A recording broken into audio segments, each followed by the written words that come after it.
এ দুনিয়াদার পাগল, নমরুদ মাওলার সঙ্গে চ্যালেঞ্জ করলো, তার খলিল ইব্রাহিমকে আগুনের ভিতরে ফেলাইলো, ঠ্যাং ভাঙ্গা মশা মাথার ভিতরে ঢুকাইয়া মাজান মাস্তক পাছার পাছার পিড়াইয়া শেষা পাশা কইরা মারলো। কই বাজান বাজান নমরুদের কোনো পাত্তা পাওয়া যায় না। এ বাংলাদেশের মানুষ, বাংলাদেশের ইতিহাস তালাশ করলে দেখবা এই বাংলাদেশের অনেক দুনিয়ামুখী নেতা, তাদের হুঙ্কার মনে হয় বাংলার জমি থর থর করে কাঁপত। বাজান কোন আজকে যাই দেখো হাইকোর্টের মাজারের ভিতরে পইরা আছে একজন দিনদার আল্লাহওয়ালা নামাজি মানুষ, ওদের কবরের কাছে দিয়ে একটু সালামও দেয় না, বরঞ্চ বলছে বলে শয়তানটা মরছে ভালো হয়েছে। জোরে বলেন কথা ঠিক না বেঠে? এ দুনিয়াদার পাগল আমার বাবারা, এ পর্দার আড়ালের মা বোনেরা, কোন দুনিয়ার পিছনে পড়ছ? একটু মাঝে মাঝে দুনিয়া নিয়ে একটু চিন্তা করো। হাকিকত সে তো দুনিয়া বেখবর হ্যায়, দুনিয়া কি নুমাইশ পর নজর হ্যায়। বাজান আল্লাহ রসুল সাল্লাল্লাহু আলাইহি ওয়াসাল্লাম দুনিয়া এবং দুনিয়ার ক্ষমতা, দুনিয়ার সম্মান, দুনিয়ার যত সম্পদ, এই ব্যাপারে আল্লাহর হাবিব বলেন আর দুনিয়া জিফাতুন ওয়া তালিবুহা কিলা, দুনিয়াটা হলো একটা মরগের মতো। এ বুদ্ধিমান আমার বাবারা, এ পর্দার আড়ালের মা বোনেরা, বাজান একটা মরগের কি মূল্য আছে? কোনো মূল্য তো নাই, বরঞ্চ ফালাইয়া দেওয়ার জন্য ব্যস্ত। আল্লাহর হাবিব বলেন দুনিয়া এবং দুনিয়ার ভিতরে যত সম্পদ, আল্লাহর হাবিব বলেন একটা মরগের মতো, এর পিছনে যারা পড়বে আখিরাতের স্থায়ী জিন্দেগি ধ্বংস করবে। আল্লাহর হাবিব সাল্লাল্লাহু আলাইহি ওয়াসাল্লাম বলেন ওইগুলা হইল কুকুরের দল। এই জন্য বাগান সাহাবায়ে কেরামদের ইতিহাস পড়লে দেখবেন, আল্লাহর হাবিব সাল্লাল্লাহু আলাইহি ওয়াসাল্লাম ইতিহাস পড়লে দেখবেন, কাফেরেরা যখন দেখলো আরে আল্লাহর হাবিব সাল্লাল্লাহু আলাইহি ওয়াসাল্লাম কোনো ক্রমই তাদের অন্যায়ের প্রতিবাদে চুপ থাকে না, বরঞ্চ বিভিন্ন কায়দার লোক সব তার কাছে জড়ো হয়। কাফেররা একত্রিত হইয়া পরামর্শ কইরা আল্লাহর হাবিবের কাছে তিনটা প্রস্তাব নিয়ে গেল। এক নম্বর প্রশ্ন, মুহাম্মদ সাল্লাল্লাহু আলাইহি ওয়াসাল্লাম তুমি এক আল্লাহর উপরে ঈমান আনার দাওয়াত দাও, এতে আমাদের জন্য কোনো সমস্যা নাই। বর্তমানেও কিন্তু দেখবে এক শ্রেণী ইহুদি নাসারা খ্রিস্টান, ওরা কিন্তু আপনার ধর্মকর্ম পালন করেন, কোনো সমস্যা নাই, কিন্তু রাষ্ট্রীয় ব্যাপারে নজর রাখলে চোখ ঘুরতে উঠাইয়া দেয়। জোরে বলেন কথা ঠিক না বেঠি? কারণ আজীবন তোমরা গোলাম থাকবা, কেন তোমরা আবার রাজাগিরি করতে যাবা? এই জন্য বাজানদেরকে বলবো, তুমি ওই যে কথা অন্যায় প্রতিবাদ যদি না করো, তাতে কিন্তু দেখবা বিজাতির ওই বিভিন্ন দুনিয়ামুখী রাজনীতি দল দেখবা তোমাকে হাদিয়া দেবে, সম্মান করবে, কিন্তু যখন ওদের অন্যায়ের প্রতিবাদে কথা বলবা তখন শুধু হাদিয়া তো দূরের কথা, সুযোগ পাইলে মাইরাও পালায়। জোরে বলেন কথা ঠিক যাবে ঠিক? তখন নাকি বলল মুহাম্মদ তুমি এক আল্লাহর উপরে ঈমান আনার দাওয়াত দাও, এই জন্য আমাদের কোনো সমস্যা নাই, কিন্তু একটা শর্ত, আমাদের কার্যক্রমের বিরুদ্ধে তুমি কিছু বলবা না। যদি এইটা করতে পারো আমরা সিদ্ধান্ত নিয়ে আসি তোমাকে তিনটা পুরস্কার দেব। এক নম্বর পুরস্কার, অর্থাৎ তোমাকে আমরা আরবের ভিতরে সবচেয়ে বড় ধনী বানায়া দেব, আরবের ভিতরে সবচেয়ে সম্পদশালী বানায়া দেব। আবার শর্ত হইল দাওয়াত দাও, কোনো সমস্যা নাই, আমাদের অন্যায়ের প্রতিবাদে, আমাদের কার্যক্রমের প্রতিবাদে কিছু বলবা না। এতটুকু যদি মানতে পারো তোমাকে আরবের বড় ধনী বানায়া দেব।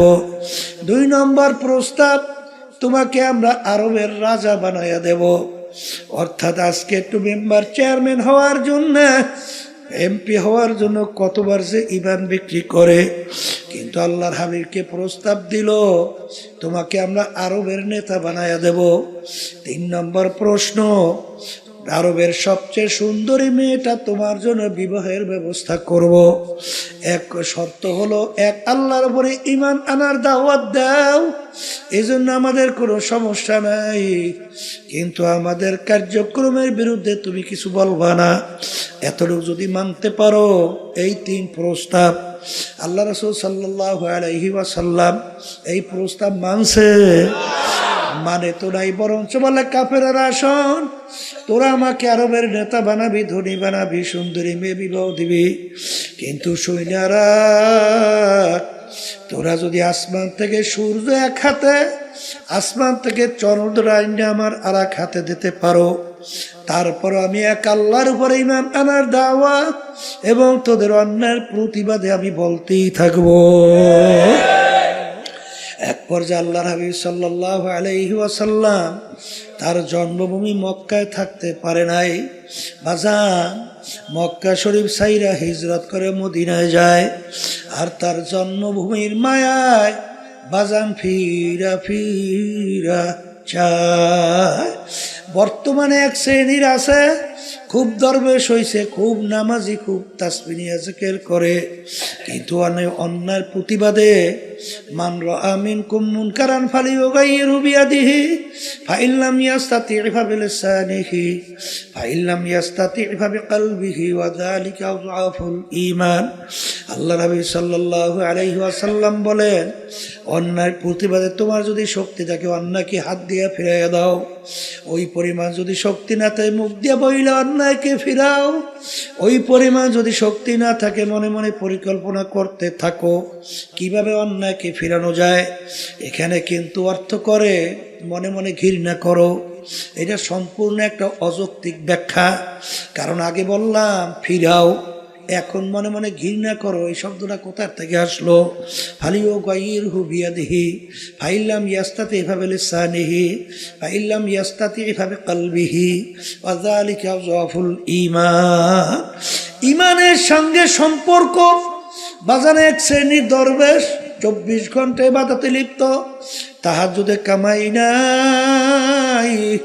এই জন্য এক আল্লাহর ওলি বলেন, बुजुर्गी की नहीं हमको जरूरत, गुलाम अपना बना ले খোদায়া। এ আমার মালিক, আমার বুজুর্গি দরবেশি লাগবে না, তুমি দয়া মায়া করে তুমি আমাকে তোমার গোলাম হিসাবে কবুল করে নাও। আল্লাহর হাবিবকে বললেন 3টা প্রস্তাব। আরবের বড় ধনী, বড় নেতা, বাজান সুন্দরী মেয়ে বিবাহ। আল্লাহর হাবিব তো মানলেন না, বরঞ্চ তার মক্কা জন্মভূমি ছাড়লেন, মদিনায় গেলেন। বাজান জন্মভূমির মায়ায় মক্কায় ফিরা ফিরা তাকাইলেন। ঠিক আমার বাজানদেরকে বলবো, আমরা যারা নায়েবে রাসূল দাবি করি, আল উলামা ওয়ারাসাতুল আম্বিয়া, নবী কিন্তু নাই, কোনোদিন আসবে না। আমরা হইল নবীর নায়েব, আমরা হইল নবীর ওয়ারিস, ইলমের ওয়ারিস কিয়ামত পর্যন্ত থাকবে। বাজান, মা আতাকুমুর রাসূলু ফাখুযুহু ওয়া মা নাহাকুম আনহু ফান্তাহু। আল্লাহ রাবি যা কিছু নিয়ে আসছেন পুরাপুরি আঁকড়াইয়া ধরা লাগবে, যার থেকে নিষেধ করছেন পুরাপুরি ফেরা লাগবে। এই জন্য আমার ভাইদেরকে বলবো, আল্লাহর হাবিব সাল্লাল্লাহু আলাইহি ওয়াসাল্লামের মৌলিক 4টা কাজ ছিল। যারা বলেন কয়টা? 1 নম্বর মুখস্থ করেন দাওয়াত, 2 নম্বর মুখস্থ করেন তালিম, 3 নম্বর মুখস্থ করেন তাজকিয়া নফস, 4 নম্বরে জিহাদ। বাজান দাওয়াতও লাগবে, তালিমও লাগবে, তাজকিয়া নফসও লাগবে, জিহাদও লাগবে। দিন কিন্তু পরিপূর্ণ, বাড়তি কমতি আর কোনো দিক নাই, আর আসবেও না, পরিবর্তনও হবে না। আমার আব্বাজান রহমাতুল্লাহ আলাইহি চরমনায় জমিনে ঘুমায়া আছেন। আমার আব্বাজান বলতেন, বাজান রে, আমার মালিক বলছেন, ওয়ালা তামুতুন্না ইল্লা ওয়া আনতুম মুসলিমুন, খবরদার তোমরা মুসলমান না হইয়া কেউ মরিও না। মুসলমান কাকে বলে? বুয়াদ গরদান হাদান এনানে খোদ বাদস্তে খাজাদাদা। ঘোড়ার মুখে যখন লাগাম লাগায়, লাগাম লাগাইয়া যখন লাগাম সওয়ারি হাতে ছাড়ে, ঘোড়ার নিজের ব্যক্তিগত বুদ্ধি চালাকি আর চলবে না। সওয়ারি যেভাবে চালায় ওইভাবে চলার নামই হলো লাগাম লাগানো। এ কবরের যাত্রীরা, হে পর্দার আড়ালের মা বোনেরা, আমরা মুসলমান কালিমা পড়ছি লা ইলাহা ইল্লাল্লাহু মুহাম্মাদুর রাসূলুল্লাহ, লা মাতলুবা ইল্লাল্লাহ, লা মাহবুবা ইল্লাল্লাহ, লা মাশুকা ইল্লাল্লাহ, লা ইলাহা ইল্লাল্লাহু মুহাম্মাদুর রাসূলুল্লাহ। हर तमन्ना दिल से रुखसत हो गई, हर तमन्ना दिल से रुखसत हो गई, अब तो आजा अब तो खिलवत आ गई। ए दुनियादार पागल, কলব থেকে গায়রুল্লাহকে ফালাও, লা মাকসুদা ইল্লাল্লাহ, লা মাহবুবা ইল্লাল্লাহ। লা বইলা যখন ডান দিকে মাথা ঘুরাও, বাজান আল্লাহু আকবার। কারি ইব্রাহিম সাহেব রহমাতুল্লাহ আলাইহি তিনি বলতেন, বাজান যখন লা বইলা মাথা ডানে ঘুরাও তখন খেয়াল করো কলব থেকে সমস্ত গায়রুল্লাহকে ফালাম, গায়রুল্লাহকে ফালাইয়া দিতেছি। নাই নাই নাই, আমার পীরগিরি নাই, আমার মুহাদ্দিসগিরি নাই, আমার মুফতিগিরি নাই, আমার মুহতামিগিরি নাই, আমার ইমামগিরি নাই, আমার খতিবগিরি নাই, আমার মেম্বারগিরি নাই, আমার চেয়ারম্যানগিরি নাই, আমার জমিদারগিরি নাই, বংশের গরম নাই, টাকার গরম নাই, শিক্ষার গরম নাই, নাই নাই নাই নাই। আল্লাহ বাদে কে হো মাবুদ নাই, হর তমন্না दिल से रुखसत हो गई, अब तो आजा अब तो खिलवत आ गई, फसाओ फतारा इदिन कशफल गुबारो, अफरसु तहत रिजलिका महमारो। এ দুনিয়াদার পাগল আমার বাবারা, আজকে চক্ষু খোলা দুনিয়া আমি পরিচয় দেয় আমি কি, কেউ পরিচয় দেয় আমি চেয়ারম্যান, আমি মেম্বার, আমি এমপি মিনিস্টার, আমি অমুক তমুক সমুক, আমি টাকার খম্ভ, আমি অমুক অমুক, আরে আমি অমুক বংশের, আমি মাতুব্বার, আমি সর্দার, আমি অমুক। এই পরিচয় কয়দিন দুনিয়াতে চলবে? যে কয়দিন চক্ষু দুইটা দুনিয়ায় খোলা থাকবে সেই কয়দিন পরিচয় চলবে। যেদিন তোমার বাড়ির পাশের মসজিদের মাইকে ঘোষণা হইতে থাকবে, বাড়িওয়ালা নাই রে বাড়ি,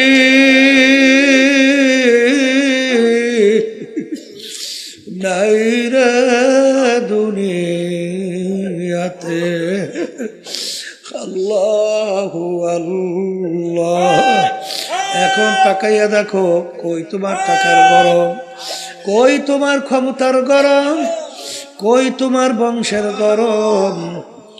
তোরা কই নেই যে এই পাশের মাইক দূরের মাইক একরকমের শব্দ রাখতে বলি নাই? বারবার দূরের সাথে এত বাড়াও কর, হ্যাঁ এত বাড়াস ফাজিল কোথাকার, বয়ানি করতে দেয় না, আবার একের কমাইস না, এই পাশে শব্দ বাড়া, একরকমের শব্দ রাখতে বলি নাই,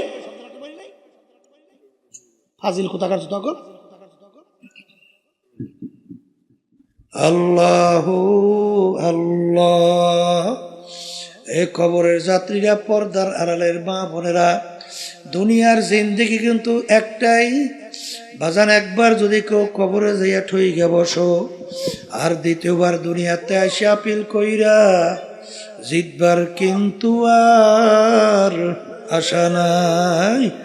এ কবরের যাত্রীরা বাজান, আমি আপনাদের সামনে প্রথম আয়াত শরীফ তেলাওয়াত করছিলাম। আয়াতের ভিতরে আমার মালিক বলে, আমি 18,000 কম বেশি মাখলুকাত সৃষ্টি করছি। এর ভিতরে 2টা মাখলুকাত সৃষ্টি করলাম কেন? মানুষ এবং জিন। এই 2টা মাখলুকাত আমি সৃষ্টি করলাম একমাত্র আমার ইবাদতের জন্য। সবাই বলি সুবহানাল্লাহ। এ কবরের যাত্রীরা, মালিক আমাদেরকে বানাইছেন তার ইবাদতের জন্য।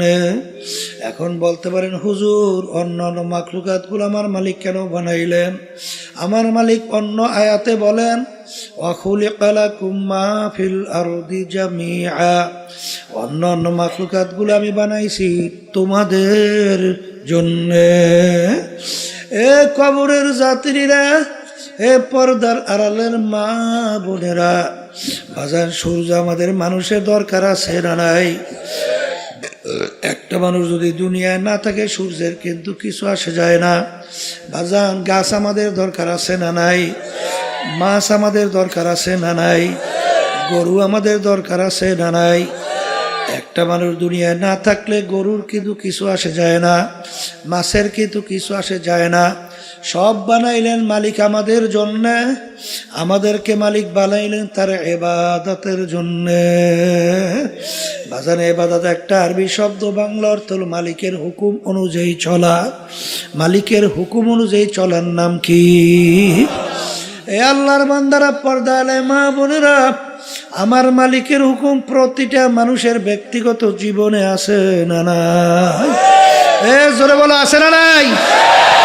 আমার মালিকের হুকুম প্রতিটা মানুষের বাজান পারিবারিক জীবনে আছে না নাই?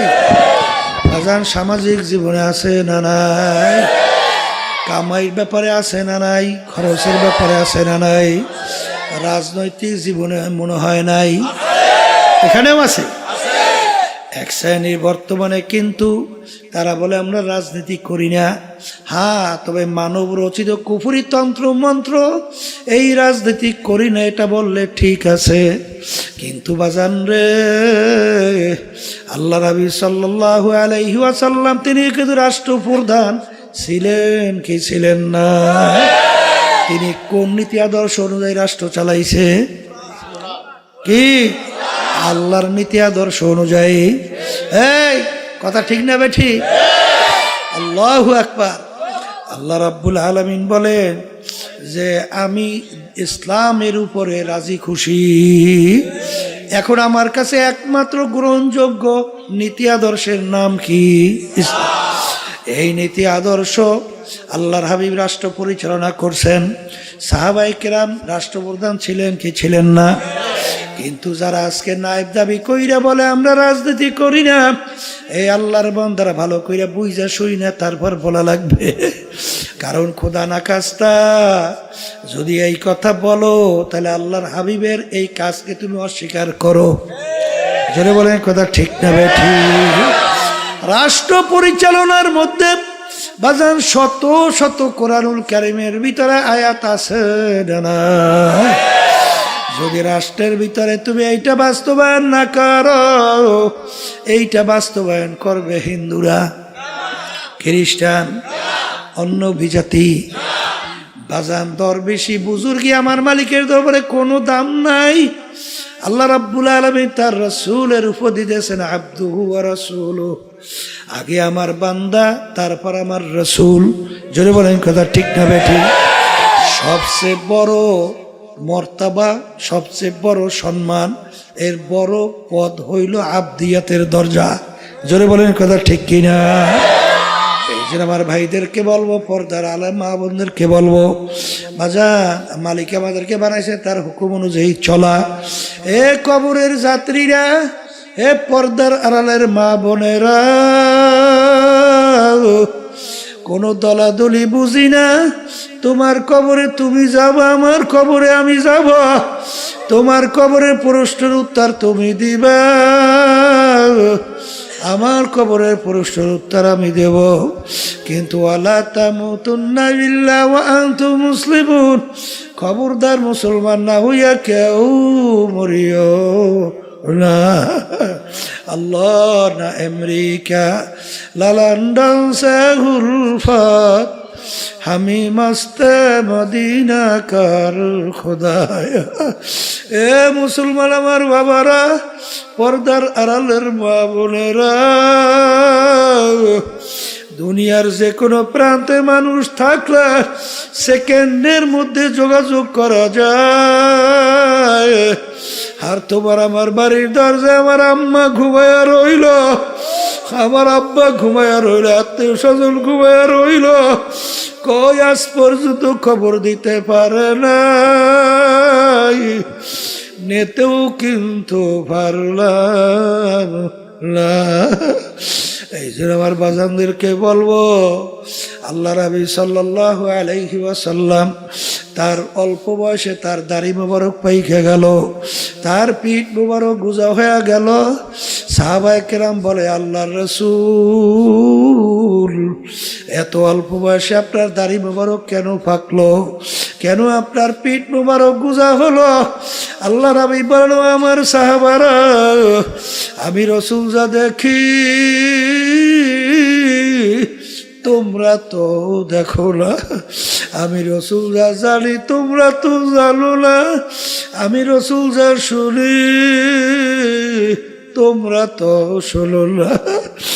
আরে যারা আমার উম্মতরা ঠিক মতো 5 ওয়াক্ত নামাজ পড়ে না, যারা আল্লাহর হুকুম রমজান মাসের রোজা রাখে না, যাদের উপরে হজ যাকাত ফরজ হওয়ার পরেও ঠিক মতো যাকাত দেয় না, আল্লাহর হুকুম পর্দা ফরজ ঠিক মতো পর্দা করে না, আরে সুন্নাত তরিকে চলে না, হারাম হালাল তমিজ কইরা খায় না, চলে না, তাদের ব্যাপারে আমার মালিক যে আযাবের ঘোষণা দিছে, যেই জাহান্নাম তৈরি করছে, ওই 1 সেকেন্ডের আযাব সহ্য করার শক্তি দুনিয়ার কোনো মানুষের না। আমার উম্মত কিভাবে জাহান্নামের আগুনের ভিতরে জ্বলবে, এই চিন্তায় চিন্তায় আমি রাসূলের দাড়ি পাইকে গেল, আমি রাসূলের পিঠ গুজা হয়ে গেল।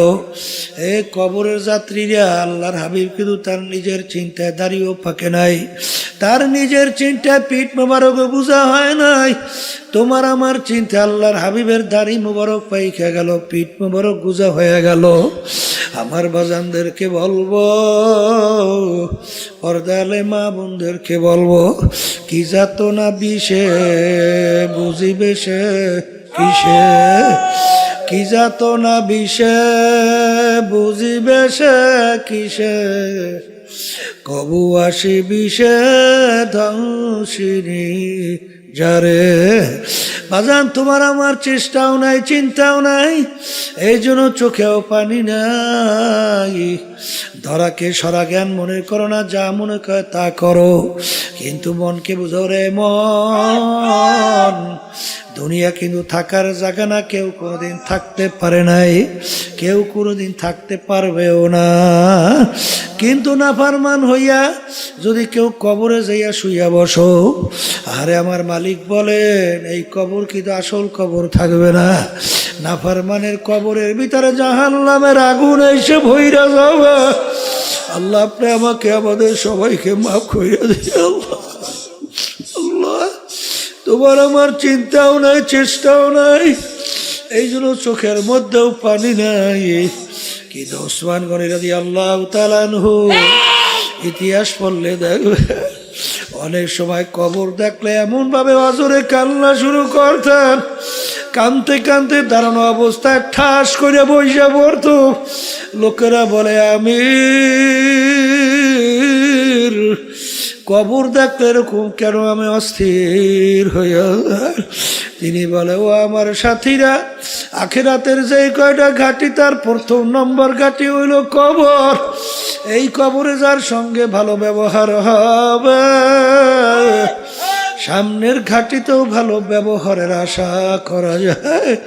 এই জন্য আমি কবর দেখলে সহ্য করতে পারি না।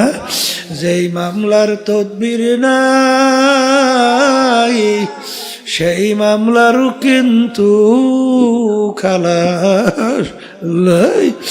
আল্লাহর ওদের ইতিহাস পইরা দেখো, সাহাবায়ে কেরামদের ইতিহাস পইরা দেখো।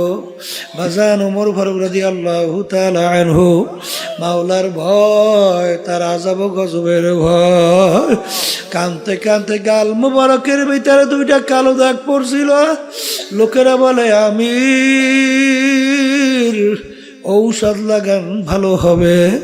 তিনি বলে আমার সাথীরা কিয়ামতের ময়দানে মালিক যখন জিজ্ঞাসা করবে ওমর কি আমল নিয়ে বলবো মালিক তোমার ভয়, তোমার জাহান্নামের ভয়, তোমার আযাব গজবের ভয়। কানতে কানতে গালে দাগ পরে নিয়ে আসছি। বাজার এই ওমর ফারুক রাদিয়াল্লাহু তাআলা আনহু ইতিহাস পড়লে দেখবার রাস্তা দিয়ে হাঁটতেন, ভেজা কুটা নাড়া হাতের ভিতরে উঠাইয়া তাকাইয়া তাকাইয়া দুই চোখের পানি ফালাইয়া কান্দে আর বলে ভেজা কুটা নাড়া তুই আমার চেয়ে অনেক ভালো, তোর কোনো হিসাব নাই, নিকাশ নাই, বেহেশত নাই, জাহান্নামও নাই, কিন্তু আমি ওমর মানুষ, আমার মালিকের সামনে দাঁড়াইয়া হিসাব দেওয়া লাগবে। এ ভেজা কুটা নাড়া তুই আমার চেয়ে অনেক ভালো। যেই মামলার তদবির নাই তার কিন্তু খালাস নাই। আল্লাহর ওলিদের ইতিহাস পড়লে দেখব তারা কাঁদতে কাঁদতে আমার মাওলার কবরে চইলে গেল। বাজান কোন দুনিয়ার পিছনে পড়ছো? দুনিয়া কিন্তু ফাঁকি, দুনিয়া কিন্তু ফাঁকি। পিছনের দিকে তাকাইয়া দেখো, ল্যাংটইয়া দৌড়দৌড়ি করছিলাম, মনে পড়ে কি পড়ে না? ওদিকে এখন আয়নার সামনে যখন চেহারার দিকে তাকাই দেখি কাঁচা দাড়িগুলো পাইকা সাদা হইয়া গেল, আখারে দাঁতগুলা পইরা বকরা হইয়া গেল। আরে এখন লাঠি নিয়ে অনেকে ঠ্যাক দিয়ে হাঁটা লাগে। এরকম করতে করতে একদিন ঘোষণা হবে আরে বাড়িওয়ালার বাড়িতে নাই। এই জন্য আমার বাজানদেরকে বলবো কিয়ামতের ময়দানে একজন আর একজনকে জিজ্ঞাসা করবে, ভাই কামলা বিছনা, আমরা দুনিয়ার ভিতরে কতদিন ছিলাম? একজনে বলবে লাবিসনা ইয়াওমান আও যায়াও, একদিন অথবা একদিনের কিছু অংশ আমরা দুনিয়ার মধ্যে মনে হয় ছিলাম। আরে আর একজন বলবে না, আমার তো মনে হয় যারা হিসাব রাখছে তারাই বলতে পারবে। ফাস আলিল আদিন, যারা হিসাব রাখছে তারাই বলতে পারবে। আমার তো মনে হয় ঘরে এক দরজা থেকে ঢুকছি, অন্য দরওয়াজা থেকে বের হইয়া আসছি, অর্থাৎ ঢুকলাম বের হইলাম। এইটাই তো আমার মনে হয় দুনিয়ার জিন্দেগি ছিল। আসলে কিছু না ফাঁকি, আসলে একটু মাঝে মাঝে চক্ষু বন্ধ কইরা মুরাকাবা করো, দেখবা সব ফাঁকি আর ফাঁকি। যারা দুনিয়ার বড় লোক আমার বাবারা, টাকার মালিক আমার বাবারা, ক্ষমতা সম্পন্ন আমার বাবারা, মাতুকবারেরা, তালুকদাররা, জমিদাররা, চৌধুরীরা, যারা দুনিয়ার সরাকে ধরাকে সরা জ্ঞান মনে করেন না, আমি সেই বাজানদেরকে বলবো একটু মাঝে মাঝে চক্ষু বন্ধ করিয়া চিন্তা করলেই দেখবা সব কিন্তু ফাঁকি।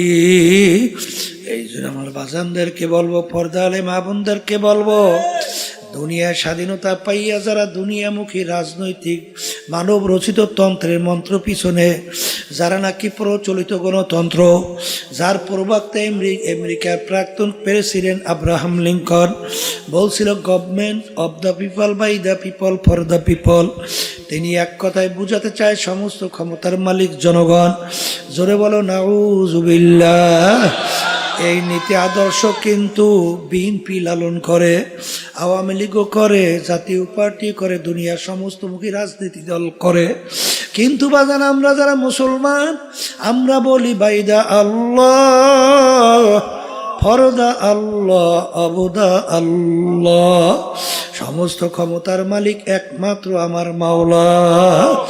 এই জন্য আমার ভাইদেরকে বলবো, পর্দা আলে মা বোনদেরকে বলবো, যারা নাকি দুনিয়ার স্বাধীনতা পাইয়া এই যারা কুফরি নীতি আদর্শ বাস্তবায়ন করতে চায়, যাদের পিছনে দলবদ্ধ হইয়া চলো, তারা কিন্তু কিয়ামতের ময়দানে তাদের পিছনে উঠবা এবং তাদের সঙ্গে তোমার হাসর হবে এবং তাদের যেখানে জায়গা সেইখানে তোমারও জায়গা হবে।